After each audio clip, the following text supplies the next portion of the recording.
আসসালামু আলাইকুম। আপনাকে ওই চিংড়ি মাছের মালাইকারি রান্নার সময় কইলাম না যে পটলের দোরমা করবো, এর জন্য চিংড়ি মাছ করে বাইজে নেবে। এই জন্য ওই করিলাম কি, ওই চিংড়ি মাছের মালাইকারি যে চিংড়ি মাছটা ভাজিলাম, ওই যে তেল ছিল ওর মধ্যে আমি কতগুলো আবার চিংড়ি মাছ খোসা ছাড়াই বাইজে নিবে সুন্দর করে, যে একেবারে এক তেলে সপ্তাহে বাজে নিই। তো এর জন্য চিংড়ি মাছের খোসা করে ছাড়াইয়ে ওই যে চিংড়ি মাছের মালাইকারির যে নুন হলুদের পানিটুক ছিল ওর মধ্যে আর করা চিংড়ি মাছ খোসা ছাড়াই ছিলাইয়ে এর মধ্যে মায়ের যে সুন্দর করে বাজে নিচ্ছি। আর চিংড়ি মাছের যে ছোলা ছিলানোর পরে নরম নরম ভাবতে হয়, আর এতে পটলের ভিতরে ভর্তি হবে, পুর বানাতে হবে। তো এর জন্য হচ্ছে যেন সুন্দর করে শক্ত শক্ত করে বাইরে না নিলি এর মতো লাগবে না, কারণ ভালো করে না বাগলে যদি চা বান দিলে কারণ প্যাস প্যাস প্যাস প্যাস করে ওঠে, তাহলে তো আর ভালো লাগবে না। এর জন্য সুন্দর করে একটু মসমসে করে আমরা চিংড়ি মাছ করে নাড়ায় চড়াই বাজে নিচ্ছি। একটু বেশি নাড়তেছি, কারণ কি যেহেতু ওই মাছ করে ভাজিলাম, তো ওই মাছ করে ভাজলে তো দেখবেন সবসময় তলে একটা কেমন একটা প্রলেপ করে যায়, একটা মোটা আস্তরের মতো পড়ে, তো ওইটা হচ্ছে লাগিয়ে যায়। এর জন্য একটু বেশি বেশি নাড়তে হচ্ছে, বেশি নাড়তে হবে, নাহলে তলে পুড়ে যাবে, পুড়ে গেলে তার মজা লাগবে না। এই জন্য সুন্দর করে একটু বাইজে পেয়ে সুন্দর করে এটা উঠোনে নিচ্ছি। এটা উঠোনো হয়ে গেলে তারপরে দেখাবো আপনাকে কী আমি কী দিয়ে পটলের দোরমা। অনেকে তো করবেন এই পটলের দোরমায় আবার দেখানোর কী আছে, ও বাবা আমি রান দিয়েছি তোমাকে দেখাবো না। যাই হোক চিংড়ি মাছ ভাজা হয়ে গেছে, বারোটা হয়ে গেলে উঠে ছুঁয়ে দিচ্ছি না, আটটা করা হয়েছে, তেল দিচ্ছি, তেল দিয়ে খানিক পেঁয়াজ দিয়ে দিচ্ছি। আর পেঁয়াজ অল্প একটু দিচ্ছি কেন, ওই পেঁয়াজটা আবার কাজে লাগবে না, পটল তখন বোনা করবানি তখন। এটা হচ্ছে কি আপনার পুর বানানোর জন্য, এর জন্য হচ্ছে কি আপনার দিলাম খানিক তেল দিয়ে, সয়াবিন তেল দিছি, আপনারা তাহলে সর্ষের তেল দিতেই পারেন। পেঁয়াজ দিছি তেলের মধ্যে, পেঁয়াজকে ভাজা করে নিয়ে কটটুক আপনার জিরে বাটা দিলাম, এবং কটটুক রসুন বাটা দিলাম, দিয়ে সুন্দর করে নাড়ায় চড়ায় সুন্দর ভাজা করে নিতে হবে। আপনার সুন্দর ভাজা হয়ে গেলে আপনার হচ্ছে কী হবে। তো যাই হোক আমি দিলাম কতনিক পেঁয়াজ আর কতনিক জিরে বাটা, কতনিক রসুন বাটা দিয়ে সুন্দর করে কষায় নিচ্ছি। কষায় নেওয়ার পরে দিলাম একটু ফোটা নুন, অল্প একটু নুন দিছি। আবার যেতে আপনার ভিতরে পটলের ভিতরে ঢুকলি আবার নুন ছাড়া কেমন লাগবে না, আবার ওদিকে একটু কম দিচ্ছি, কারণ যখন চিংড়ি মাছটা ভাজিলাম তখন হচ্ছে গিয়ে আপনার নুন দিলাম খানিক শেষ। তো এর জন্য অফিক নুন দিচ্ছি, দেওয়ার পরে করেছি কি একটু হলুদের গুঁড়ো, একটু মরিচের গুঁড়ো দিলাম। যেহেতু পেঁয়াজ ভাজা হয়ে গেছে, একটু হলুদের গুঁড়ো একটু মরিচের গুঁড়ো দিলাম, দিয়ে আর আবার সুন্দর করে কষায় নিতে হবে না, কারণ ভালো করে না কষালে এতে একটা কাঁচা মরিচের গুঁড়ো হলুদের গুঁড়ো গন্ধ আসবে না। এর জন্য সুন্দর করে দিয়ে একটু কষাই তেল ওটা ভাব দিয়ে হইতে ওই ভাজা চিংড়ি মাছ করে আবার এর মধ্যে দিয়ে দিলাম। কারণ আপনারা আবার অনেকে ভাবতে পারেন যেহেতু মাছ কষাবো এর মধ্যে তাহলে মাছ করে আবার ভাজি নেওয়ার দরকার কী ছিল, মাছ না ভাইজে আপনি কষানোর এই তেল মরিচের মধ্যে দিলি তাও হয়, কিন্তু ভাইজে নিলে একটু মুসমুসে বাবা না, গালের মধ্যে পড়লে একটু মজা লাগবে না, কামড়ে মজা লাগবে না। এই জন্য আমি আগে একবার ভাইজে নিচ্ছি। এর জন্য হচ্ছে গিয়ে আপনার আবার কষানোর মধ্যে দিলাম, যদি একটু ভালো লাগবে না। আপনারা আবার করতে পারেন যে এত চিংড়ি মাছ কোয়ানে পাইছো, ও বাবু ঝড়ের সময় চিংড়ি মাছের যে দাম কম গেছে রে বাবা, এই জন্য 15 কেজি চিংড়ি মাছ কিনিলাম। যাই হোক আমার মাছটা বাজারটা তো সুন্দর কষানো করে একটা পুর করে নিয়ে আসলাম। নিয়ে আসার পরে আমি মারে কইছি কি, ও মা একটু বয়ের ভিতরে একটু ভিডিও করে দেন। মারে ভিডিও করতে কইছি, ও মা যে আসল জিনিস সে না উঠোই মা হাড়ি করে বান্ডপাতিল এইগুলো উঠাই তুইছে। যাই হোক কারণ বয়স্ক মানুষ যা ভিডিও করেছে এ দিয়ে চলাতে হবে, যে আপনাকে দেখাতে চাইছেন, আপনারা তো আমার ঘরের লোক, আপনারা বুঝবেন না যে কেমনি কী করেছি। এরপরে করিলাম কি 3টে 4টে করে চিংড়ি মাছ, এরপরে একটু মরিচের গুঁড়ো মানে মশলাপাতি, যাই যে মশলাপাতি এ দিয়ে সুন্দর করে পটলের মধ্যে ভরেছি।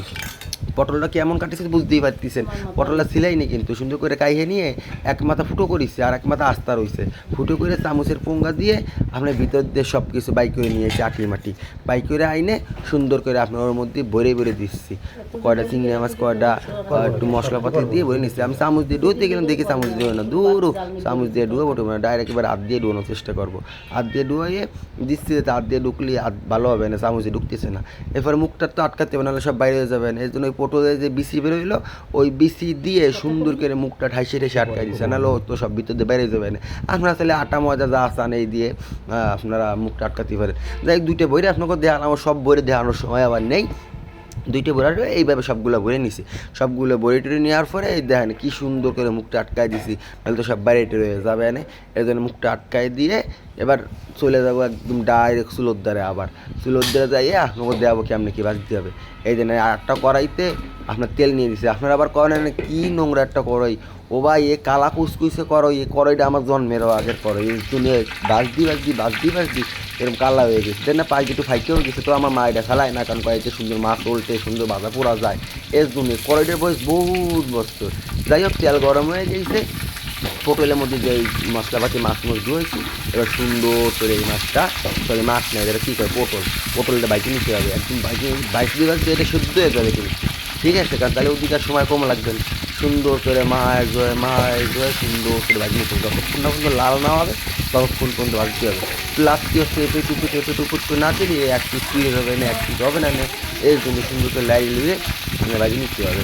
বাইকদের সুন্দর টকটকে হলুদ একটা ব্রাউন কালার আসবে, একটা সুন্দর জ্ঞান বাড়াবে, এই পর্যন্ত বাইকে নিতে হবে। আবার দেন লাগতে এমন লড়াল দিয়ে না যাতে মুখ খুলে তুলে সব কিছু বাইরে দিয়ে যায়। আমি করেছি কি, বাজার সময় তো ডাকুন দেওয়া ডাইকেও দিলাম, একটু সেদ্ধ হয়েছে। দেখছেন কত সুন্দর ভাজা হয়েছে, এক পাশ সুন্দর আপনার বাদামি কালার ভাব হয়ে গেছে। এবার একটু উল্টে দিচ্ছি, উল্টে চাইতে পারি ভাজা হয়ে যায়। একবার ভাবটা আপনারাও সুন্দর করে ভাজিয়ে নেবেন। ভাজিয়ে যদি নেওয়া হয়ে গেলে এরপরের কাজটা পরে দেওয়া মানে আপনি দেখতে পারবেন না, আমি আমার কাজটা একটু ভাজিয়ে নিচ্ছি।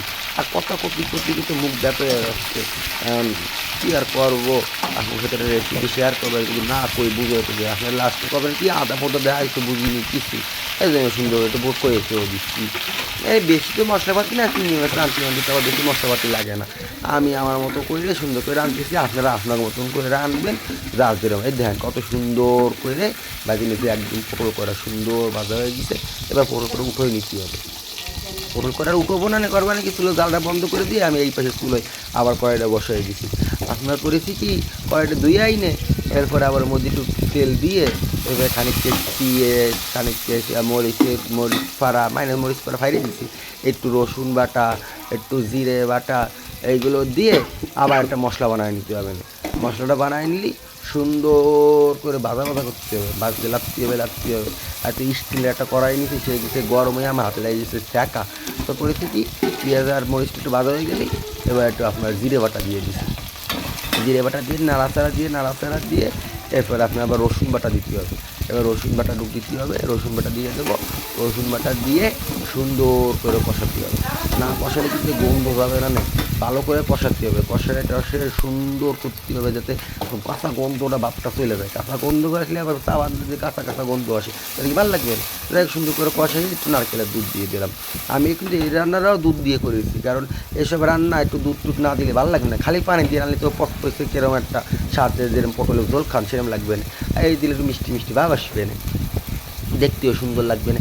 এই জন্য নারকেলের দুধ দিয়ে সুন্দর করে আবার কষাই নিচ্ছি।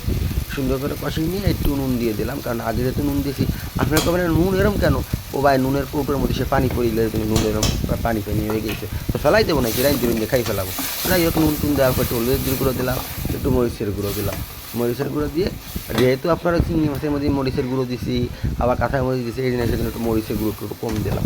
দিয়ে এবার থেকে আপনার সুন্দর করে কষাতে হবে। কষাই দুয়ার ঠেলা কী এলে দেখবা, ধুমা দেখবা না সরি রান্না দেখবা আর কি। আপনাকে ভুল হয়ে যাচ্ছে, ভুল টুলে এলে আবার সরি করে দিচ্ছি, একটু ক্ষমা সুন্দর দৃষ্টিতে দেখবেন। এরপরে আপনার সুন্দর করে কষাই নিতে হবে, সুন্দর তেলটা ভাব করতে হবে।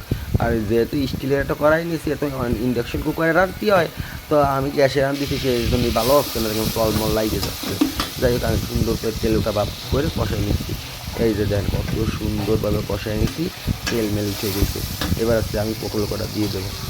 হাত দিয়ে দিতে গেছি যে গরমের ঠেলে আমি হাত দিয়ে আর উঠতে পারছিলাম না।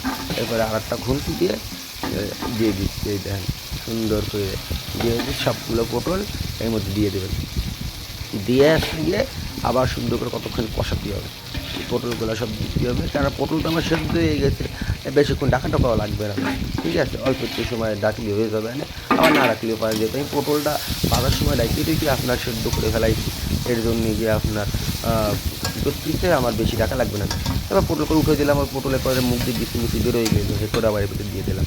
দিয়ে এবার সুন্দর করে ঝাঁকানাকা করে মশলাটা পুরো পটলের গায়ে মাখা করে দিতে হবে। কারণ পটলের গায়ে যদি মশলা টশলা না মায় তাহলে কি আর ভালো লাগবে না। এটা সুন্দর নাইডে সাইডে পটলের গায়ে মশলাটি মায় নিই। আপনারা আবার এমনভাবে গোটা দিয়ে না যাতে পটলটা ফাইটে ফুটে যায়, সুন্দর করে নরম হাতে আলতোভাবে পটল করে লাড়ি দিতে হবে। পটল করে নাইটে দিয়ে এরপরে আপনার করবেন কি আমি একটু দেবানি ওই আপনার কী জানি কয় ওই ভুলে গেছি নারকেলের দুধ দিতে হবে, নারকেল দুধ দিয়ে একটু ঢাকা দিতে হবে। আবার যদি আপনি দুধ মুধ না দিয়ে যদি ঢাকা দেন না তাহলে তো আবার পুরি টুরে যাবেন, এলা গায়ে লাগিয়ে যাবেন। এর জন্য হচ্ছে কি আপনার নারকেলের দুধ দিয়েছি কটটু, নারকেলের দুধ দিয়েছি, দেওয়াটা শেষ। এবার দেবো আপনার ডাইকে। মার কইলাম মামা ডাকুনটা দিয়ে যান একটু, ডাকুন তখন সে নিয়ে বসিনি। আরে বেটা মানুষ শান্তি গেছি, আবার হাতের দ্বারা কি সব নিয়ে বসা যায়। যাই হোক ডাইকে দিলাম, ডাইকে দেওয়ার পরে আবার যখন একটু উঠিছে সুন্দর 5 মিনিট ডাইকে রেখে আবার উঠলাম, উঠোয়ে আবার একটু নাড়ে ছেড়ে দিচ্ছি। কারণ যেহেতু গ্যাসের হাই পাওয়ার কইলামই তখন করে বাড়ির লোকজন কাজ করতেছে, তাড়াতাড়ি রাইতে খাতে এমনি দেরি হয়ে গেছে। এর জন্য কি আপনার তাড়াতাড়ি জাল পাড়ায় দিয়ে মানে সেদ্ধ তো হয়েই গেছে, জল টল কমাচ্ছে আর কি। যাই হোক আবার ডাইকে দিলাম খানিকক্ষণ, ডাইকে দেওয়ার পরে এরপরে আপনার হচ্ছে গিয়ে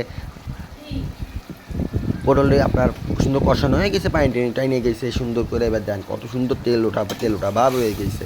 এবার আবার একটু নাড়ায় চাড়ায় দিচ্ছি, কারণ নাড়ায় দিলে তো কইলামই প্রথমেই যে কড়াইটা ভালো না লাগে যাচ্ছে তলতে বারবার।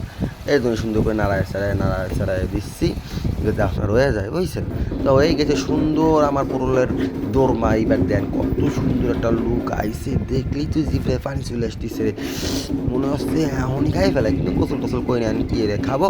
যাই হোক রান্না বান্না শেষ, আপনারা এভাবে রান্না খাবেন।